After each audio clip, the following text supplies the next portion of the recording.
Today we will learn about statistical inference, mainly the notations that we use in statistical inference.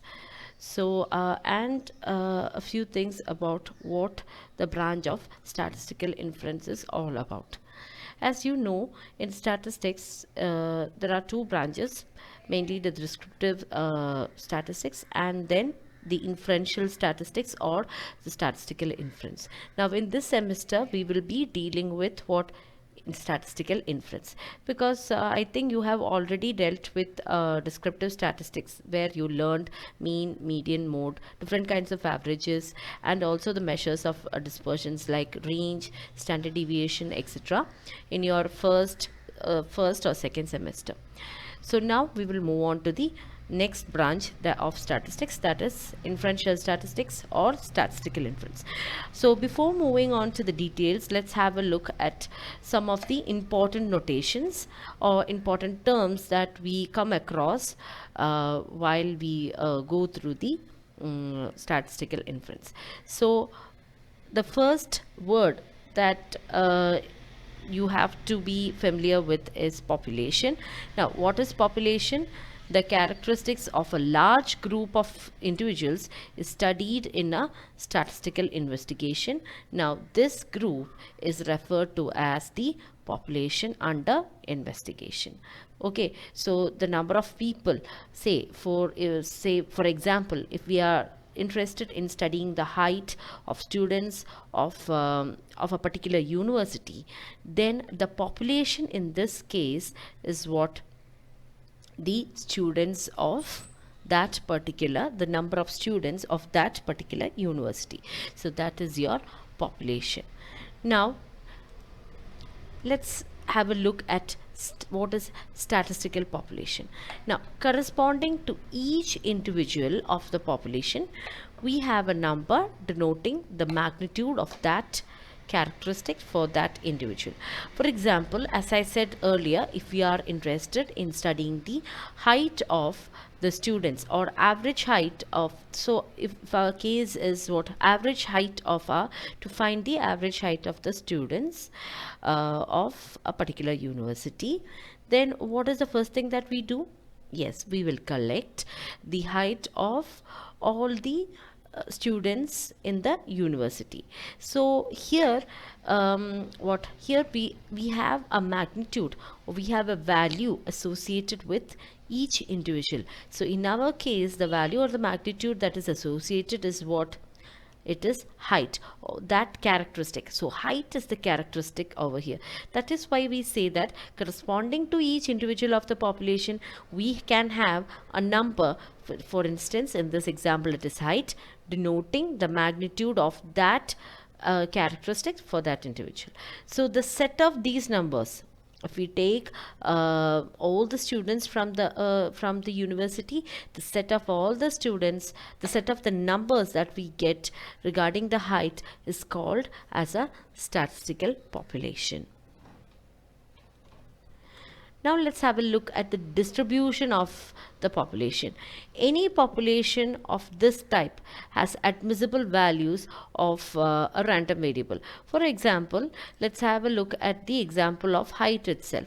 See, if x is a random variable and x takes the heights like 155, 160, okay, these are the heights and so on.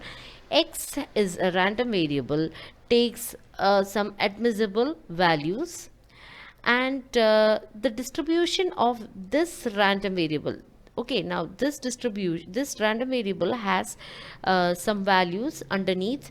Now below this I have only space for writing two numbers. You can have more numbers, as if your n is large, you can have more numbers. Now this x can have some admissible values, and now this x has a distribution. That is, what is this x? This x is a random variable because it takes values, and the distribution of this random variable is called the distribution of the population. Now we are mainly concerned with the determination of, after you have the distribution, now why do you take all these values to determine the unknown aspects or unknown facts of your population. Now in this case, the unknown aspects or unknown facts of your population is nothing but the mean or the average or the standard deviation of that particular population. Okay, so those are the unknown aspects, and as a statistician you have to find out the unknown aspects. Okay, now if the characteristics of a quantitative nature, that is in our example it was height, so it is of a quantitative nature, the magnitude corresponding to each individual of the population can be measured by counting or adding it up or using some of your formulas. It is quite easy. But what happens if the characteristic is of a qualitative nature? Its magnitude corresponding to each individual may be numerically expressed by some convention. That is, for example, if you are asked to find out what if the color or for its say for example the gender. Okay, the gender in the sense, you have a group of male students and you have a group of female students. That is of course what a characteristic. Now what will you do? That is not a quantitative measurement, that is a qualitative measurement. Now you have to convert that into a quantitative measurement so that you can do your further analysis. So in that case what we do is we give numbers to certain what genders. Okay, so 1 for men, 2 for women, 3 for transgenders, and so on. So here in this case where I have written the example of colors, various colors. Okay, so I will be giving numbers. For red I will give to 1, for blue I will give 2, etc. So I am converting that colors or converting that qualitative nature into what? A quantitative nature. And why am I doing that? I'm doing that for further analysis and calculation. Now let's move on to another important term, that is called the parameter. Now this is a very important term when it comes to statistical inference. Now let's see what is a parameter. Any function of the population value is called parameter. Okay, so if I say like this, that is not enough, that is not a correct that is not enough as an explanation. For example, any function of the population value. What do you mean by that function? It could be mean, it could be median, it could be mode or standard deviation. All these functions connected with a population is called a parameter. Now there are certain constants occurring in the PDF of the population which are functions of the population values. That if you have studied distributions like normal distribution, you know that the parameters over there are what? Mu and sigma. Now what are mu? What is mu actually? Mu is called as the average and sigma is the standard deviation.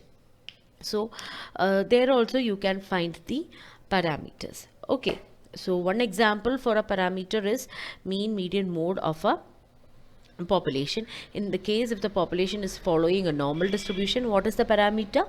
Mu and sigma.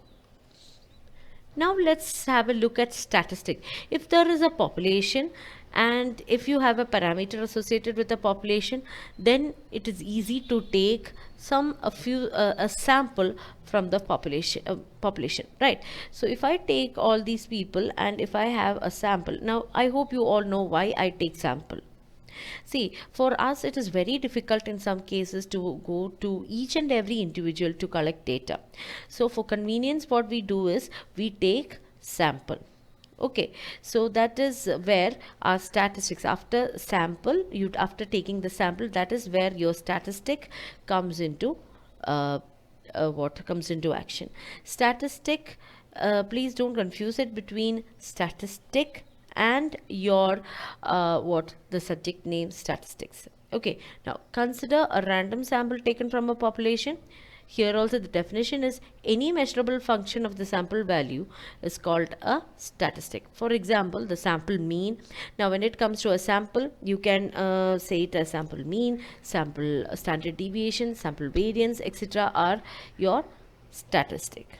Okay, something associated with sample. That is what you have to keep in mind. Now, this is our hero. This is what we have to learn. Introduction to your statistical inference. Now, what is statistical inference? A branch of statistics that uses probability concept to deal with uncertainty in decision making. But so if I say it like this, I know it is very confusing. Now, if we have a case study and if we are asked to find out, for example, the height itself, but we have a huge population, so we are very much uncertain about the average height of that population, but we are asked to find it out. So what will you do? It is very difficult to go to let's assume that this is the population. It's very difficult to go to each and every people. So with the help of sampling methods, what I do is I select some people from here and I get what, you can use any kind of sampling, okay, and I get a sample over here. Now I will work with this sample, not this population, and I will find the statistic, that is the unknown factor. Over here is sample mean, and sample mean is usually denoted by x bar.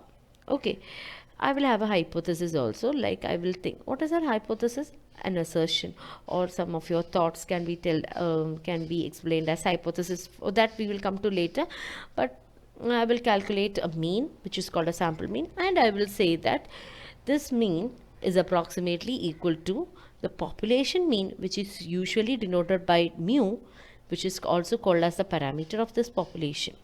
Okay, so what I would say, what is the thing that I do in a statistical inference? If I have a huge population, using some of my random sampling method, I select some people from here, I keep them over here. Rest of the calculations are done using these using the information that I get from this people.